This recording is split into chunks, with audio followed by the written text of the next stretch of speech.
Hey everyone, and welcome to this explainer. Go ahead and grab your coffee because today we're about to completely tear down the wall between reality and fiction. The massive shift happening right now in 2026 is moving us far away from those isolating virtual reality headsets of the past and stepping us into a world where our daily environments are permanently altered. We're going to break down exactly how augmented and mixed reality are completely rewriting the rules of entertainment, work, and human connection. It's a massive question, isn't it? Like, what actually happens when the real world becomes our digital playground? For years, we've thought of the digital world as this place we escape to, right? You put on a heavy helmet, get tangled up in cables, and totally block out everything around you. But, well, that era is over. The game has entirely changed. We've stopped escaping to purely virtual worlds, and instead, we're bringing the virtual world directly into our living rooms, our offices, and our city streets. Okay, let's dive into this foundational difference because it's absolutely crucial. Augmented reality, or AR, is really just about overlaying simple 2D information onto your glass. Think of it like displaying your text messages or notifications floating in your field of view. But mixed reality, or MR, that is where the magic happens. MR generates fully 3D objects that actually interact with the physics of your real world. We aren't just slapping a flat graphic on a screen, we're talking about a holographic ball that genuinely bounces off your actual physical wooden desk. To really appreciate how far we've come, we kind of have to look back at the dark days of early VR. The absolute biggest problem with old virtual reality was that complete isolation. You couldn't find your glass of water on your desk, and you definitely couldn't see a family member walking into the room. But 2026 mixed reality is the exact opposite. Instead of blocking your vision, these new headsets use super advanced pass-through cameras. They broadcast the real world directly to your eyes at stunning retina resolution and render the digital element seamlessly right on top. Plus, thanks to new varifocal lens tech, the lenses dynamically shift focal lengths exactly like your human eye, which entirely prevents that awful eye strain that used to plague the old headsets. And this brilliantly illustrates the real-world impact. Literally, the death of physical screens. I mean, why would you drop thousands of dollars on a massive, heavy 85-inch television when your MR glasses can just pin a flawless, invisible 300-inch 8K screen onto any empty wall in your house? And for the programmers and designers out there, say goodbye to buying multiple physical monitors.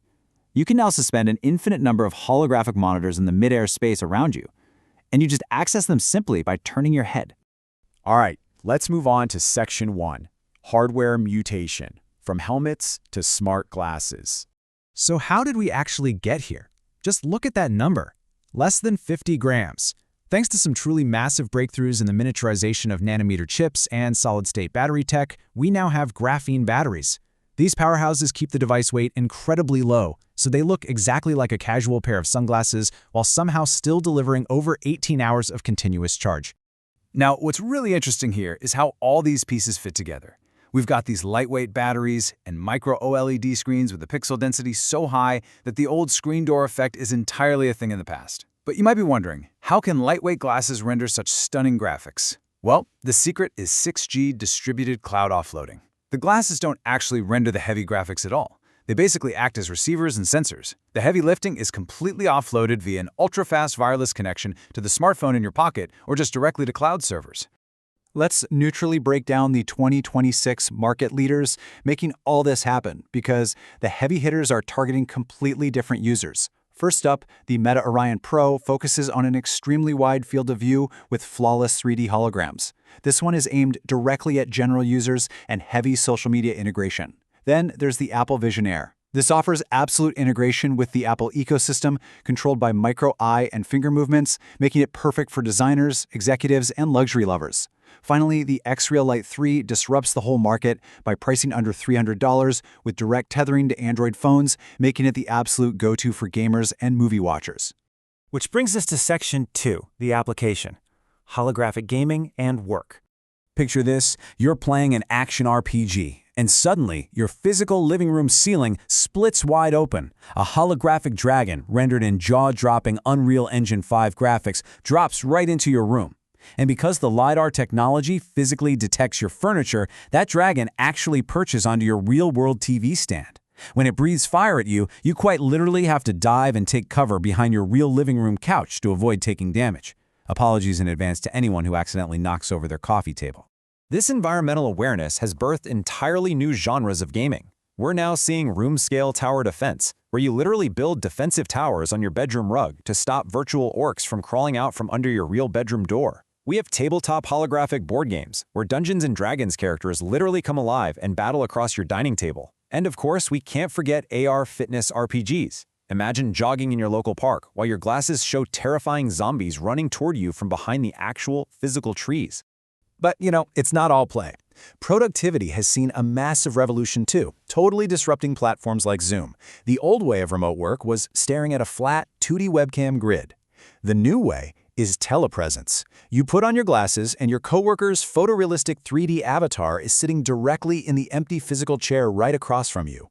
Eye and facial tracking cameras inside the glasses catch every single micro-expression and map it perfectly onto their hologram in real time. This shift represents a profound change in how we interact with technology altogether. As this quote from Mark Zuckerberg highlights, "For the past decade, we've been looking down at glowing rectangles in our hands. This was a deviation in human evolution. Humans aren't designed to look down. We're designed to look into each other's eyes." The real goal of these glasses is to get technology out of our way. It keeps the processing power at the corner of our eye while we actually reconnect with the real world. All right, Section 3, the interface, clicking with your thoughts. So if we don't have a physical mouse anymore, how do we actually control things? Well, initially, the thought was that we'd control holograms by waving our arms around like we're in a sci-fi movie. But science quickly reminded us of something called gorilla arm syndrome. That's the severe fatigue that happens when you constantly wave your hands in the air. Looking like you're aggressively directing traffic is exhausting and totally unsustainable for a 10-hour workday. We needed a frictionless solution, which brings us to non-invasive brain-computer interfaces, or BCI. Here's exactly how it works in 2 seamless steps. Step 1, flawless eye tracking acts as your mouse cursor. You simply look at the holographic button you want. Step 2, first-gen BCI tech, like Meta's neural wristbands or non-medical Neuralink tech, reads the nerve pulses from your wrist or the motor cortex activity in your brain. You don't lift a finger. You just intend to click, sending a neural signal, and the button is pressed. It quite literally feels like real-world telekinesis. Mind-blowing for sure. Now we have to look at the other side of the coin. Section 4, the complication, the dark side of MR. Every transformative technology comes with serious trade-offs, right? There are 3 major privacy and psychological threats experts are tracking right now. First, always-on facial recognition. The AI in the glasses can instantly scan pedestrians and float their social media profiles right above their heads. That's a feature so invasive it's actually already blocked by strict EU laws. Second, visual pollution. If you don't pay for premium subscriptions, companies can render 3D holographic ads onto empty street billboards or even right on your cafe table. You literally can't just look away.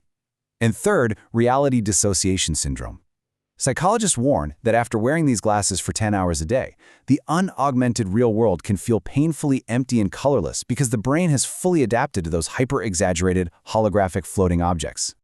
So the crucial point here is how society actually responds to these threats. To help eradicate the creeping death of public privacy, governments and tech giants are stepping in. They are drafting strict right-to-disconnect protocols. A key visible change is the mandate for physical indicators, small red LED lights built directly into all smart glasses that aggressively blink whenever a video is being recorded or a physical environment is being laser scanned. This gives bystanders a very clear, unavoidable warning. Finally, let's wrap things up with Section 5, the resolution, the future of wearables. So where is this journey ultimately taking us, and what should you do right now? Here is a practical breakdown for navigating the 2026 market, totally depending on who you are. If you are a gamer, the verdict is an absolute yes. The sheer thrill of spatial shooters and tabletop holograms makes flat monitors feel totally obsolete.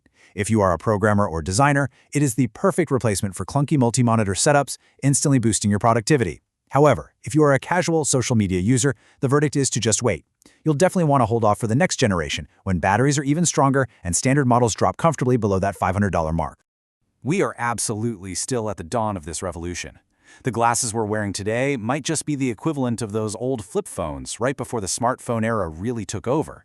But the trajectory is undeniably set. Mixed reality is no longer about escaping the real world, it's about infinitely enriching it. Which leaves us with one final thought to ponder as you go about your day. Are you ready for the day coming very, very soon when holding a glass rectangle in your hand to interact with the world feels just as ancient and strange as using a typewriter? Thanks for joining me on this explainer, and I'll catch you on the next one.